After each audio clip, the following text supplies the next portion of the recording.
Archduke Franz Ferdinand. They killed one man to free a nation.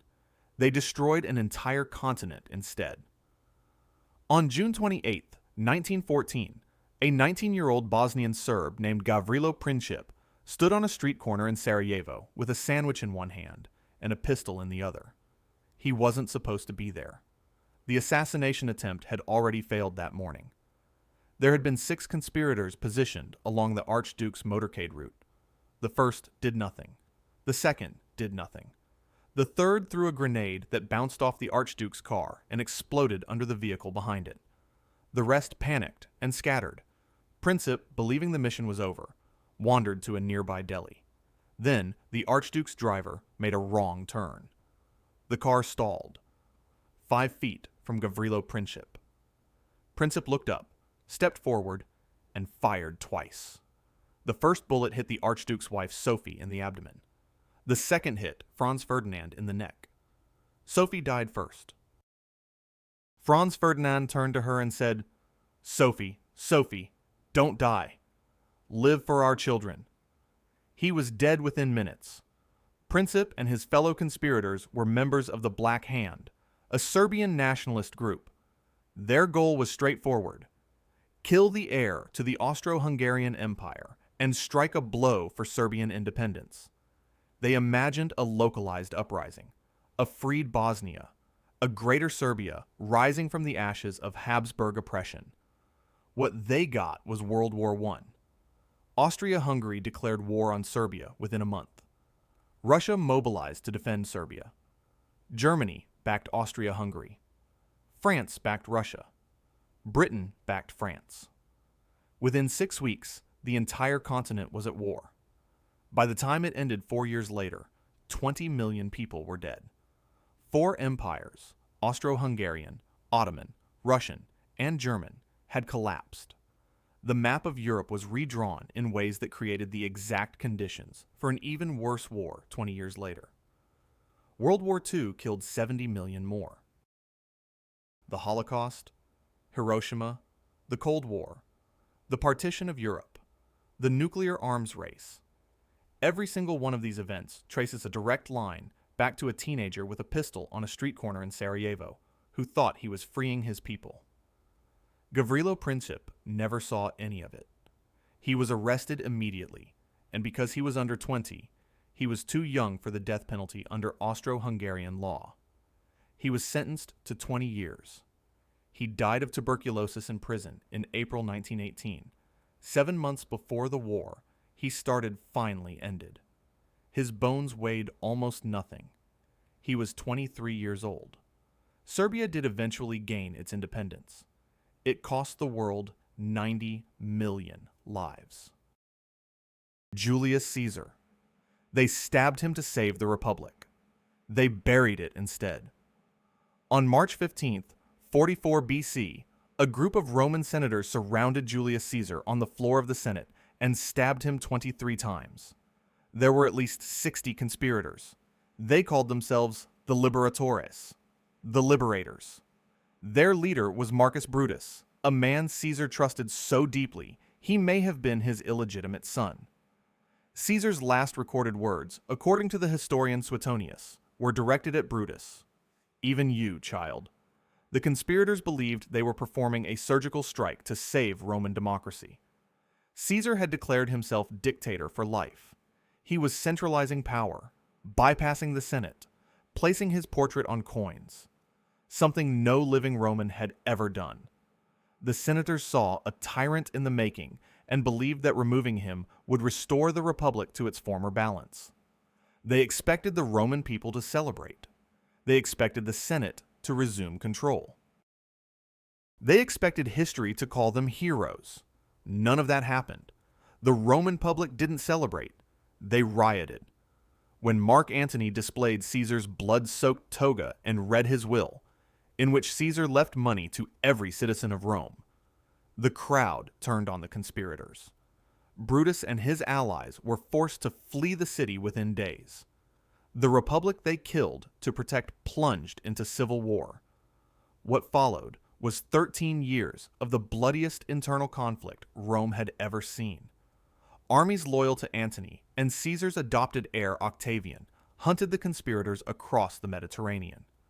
Brutus and Cassius, the two leaders of the assassination, both died by suicide after military defeats. Brutus falling on his own sword at the Battle of Philippi in 42 BC.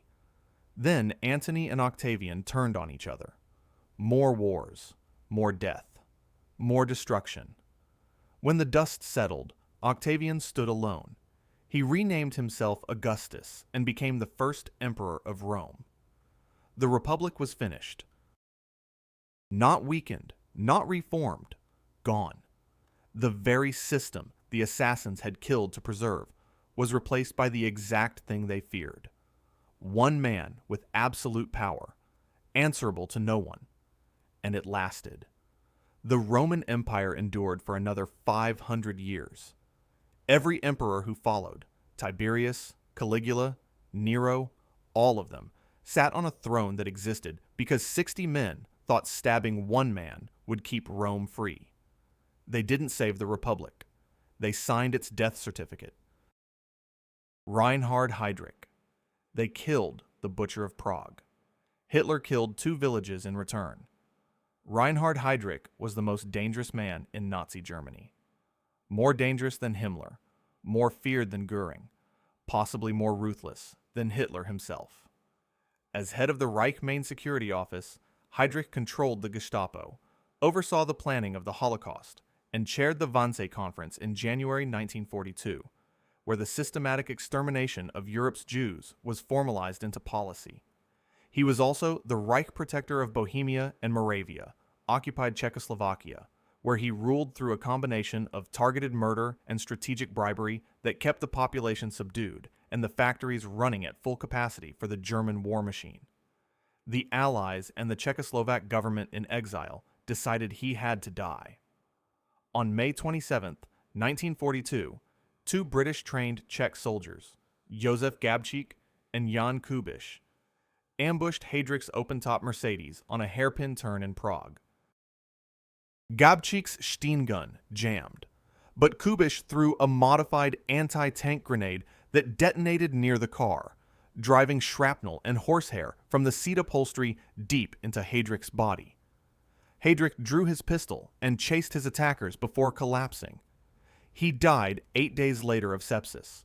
He was the highest-ranking Nazi official assassinated during the war. The reprisal was immediate and apocalyptic. Hitler was incandescent. He ordered a response so brutal it would make the entire occupied world afraid to resist. The Nazis falsely linked the assassination to the village of Lidice, about 20 kilometers from Prague. On June 10, 1942, German forces surrounded the village. Every man over 15 was lined up against a wall and shot. 173 men. The executions took all day. Women were separated from their children and sent to Ravensbrück concentration camp. The children, 82 of them, were sent to the Chelmno extermination camp. Most were gassed on arrival. The village itself was burned, dynamited, and bulldozed. The rubble was leveled. The stream was diverted. Lidice was erased from the map. The Nazis even removed the village's name from official records. But Lidice wasn't enough. 2 weeks later, the village of Ležáky was destroyed on the same pretext. Every adult was shot. The children were deported. Across Czechoslovakia, the broader reprisal killed an estimated 5,000 people. The Czech resistance was gutted. The 2 assassins, Gabčík and Kubiš, were cornered in the crypt of a Prague church, along with 5 other resistance fighters. After a 7-hour siege, all 7 died. Some by German bullets, some by their own hand. Heydrich's assassination was tactically successful. They killed the architect of the Holocaust's logistics, but the price was 2 villages erased from existence, thousands dead, and a resistance movement shattered so completely it never recovered during the war. Whether killing one monster was worth the destruction of everything around him is a question the Czech Republic still argues about today. Thomas Becket. The king wanted him silenced. Instead, he made him immortal. In December 1170, King Henry II of England muttered something that 4 of his knights took as an order. The exact words have been debated for 850 years. The most famous version is, "Will no one rid me of this turbulent priest?" It may not have been a direct command. It didn't matter. The knights rode to Canterbury Cathedral, found Archbishop Thomas Becket at evening prayers, and hacked him to death with swords on the stone floor of the church. They split his skull so violently that the tip of a blade broke off against the floor beneath him. His blood and brain matter were spread across the cathedral stone. Henry and Becket had once been the closest of friends. Henry had personally appointed Becket as Archbishop of Canterbury in 1162, believing his loyal chancellor would bring the church under royal control. It was the opposite. The moment Becket put on the robes, he transformed. He became the church's most aggressive defender. He blocked Henry's legal reforms. He excommunicated Henry's allies. He defied the king publicly and repeatedly. Henry saw it as betrayal. Becket saw it as duty. The murder was supposed to solve the problem. Remove Becket, and the church falls in line. The crown reasserts authority over religious courts, church lands, and clerical appointments. Instead, it created the most powerful martyr in English history. Within days, pilgrims were collecting Becket's blood from the cathedral floor. They reported miracles, the blind seeing, the sick healed. Within 3 years, Pope Alexander III declared Becket a saint. Canterbury Cathedral became the most important pilgrimage site in Europe. Henry, facing excommunication and rebellion, was forced to walk barefoot through the streets of Canterbury in a hair shirt, while 80 monks flogged him. He had to publicly repent at Becket's tomb. He had to grant the church even more independence than Becket had demanded while alive. The king who ordered the murder spent the rest of his reign weaker than before. The church he tried to control became untouchable for centuries. Thomas Becket dead was infinitely more powerful than Thomas Becket alive, and Henry II learned it the hard way. He had wanted to silence one priest. He created a saint who thundered louder than any living man ever could. Rasputin. They killed him to save the Russian monarchy. They accelerated its destruction. By December 1916, Grigory Rasputin had become the most hated man in Russia.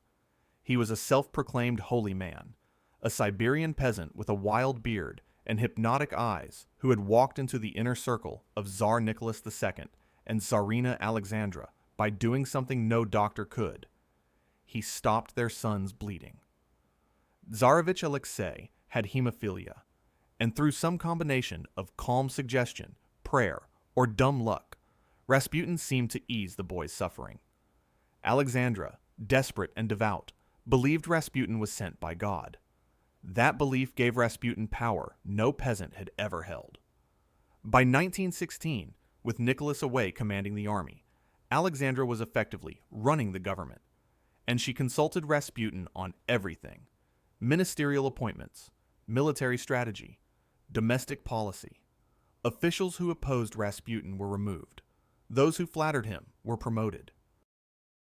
The government rotated through ministers so rapidly that people called it ministerial leapfrog. Russia was losing the war. Millions were dying on the Eastern Front. The economy was collapsing, and a filthy mystic was choosing who ran the country. A group of nobles decided he had to die. The conspiracy was led by Prince Felix Yusupov, one of the wealthiest men in Russia, and Grand Duke Dmitry Pavlovich, the Tsar's own cousin. On December 30th, 1916, they lured Rasputin to Yusupov's palace with the promise of meeting Yusupov's wife.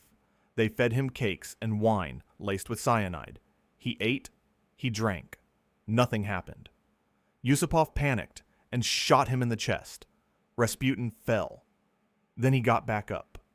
He staggered out of the palace and into the courtyard.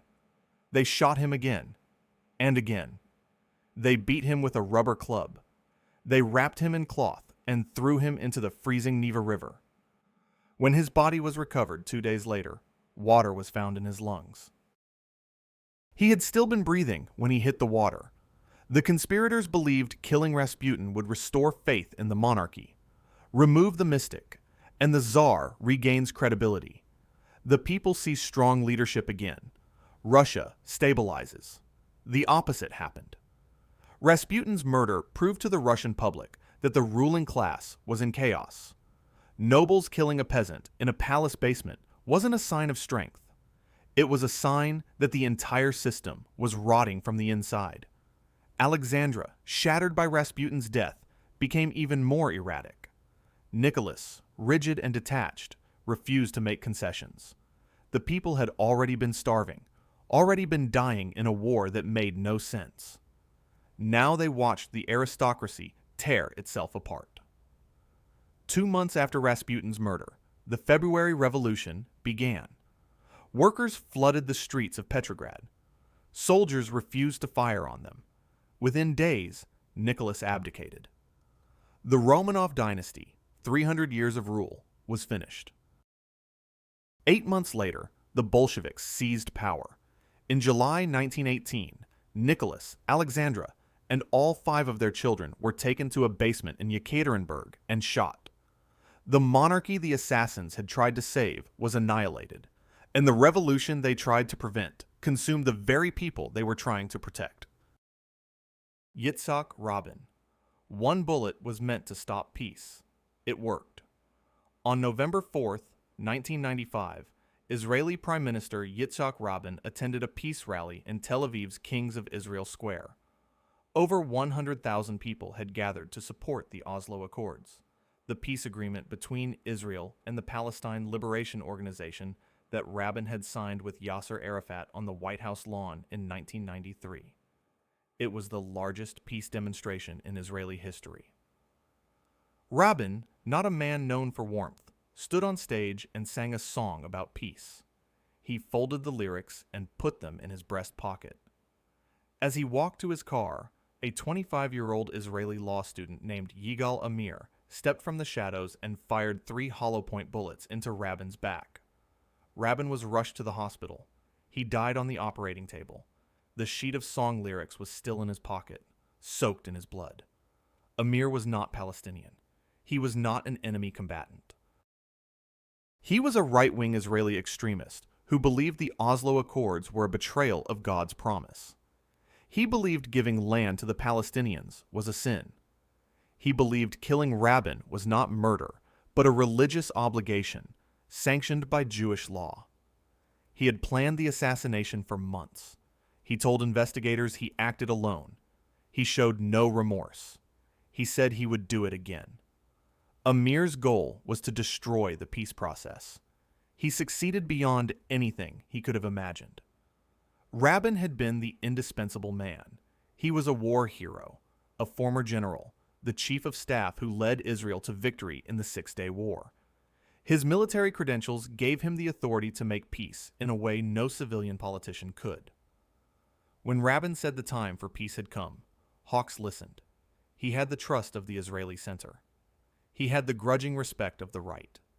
He had the partnership of Arafat, fragile as it was. He was the only leader on either side with enough credibility to hold the process together. With Rabin gone, it fell apart. His successor, Shimon Peres, lacked Rabin's authority and lost the next election to Benjamin Netanyahu, who openly opposed Oslo. The peace process stalled. Negotiations collapsed. The Second Intifada erupted in 2000, killing thousands on both sides. The two-state solution, which had seemed possible in 1995, receded into abstraction. Decades passed. The conflict deepened. Settlements expanded. Borders hardened. Trust vanished. Yigal Amir is still alive, serving a life sentence in an Israeli prison. He married in prison. He fathered a child through a conjugal visit. He has never expressed regret. He killed one man to stop peace, and the peace stayed dead. The rally square in Tel Aviv was renamed Rabin Square. Every year, Israelis gather there to remember what almost was. The song lyrics, stained with blood, are preserved in a museum. The peace they celebrated that night never came back.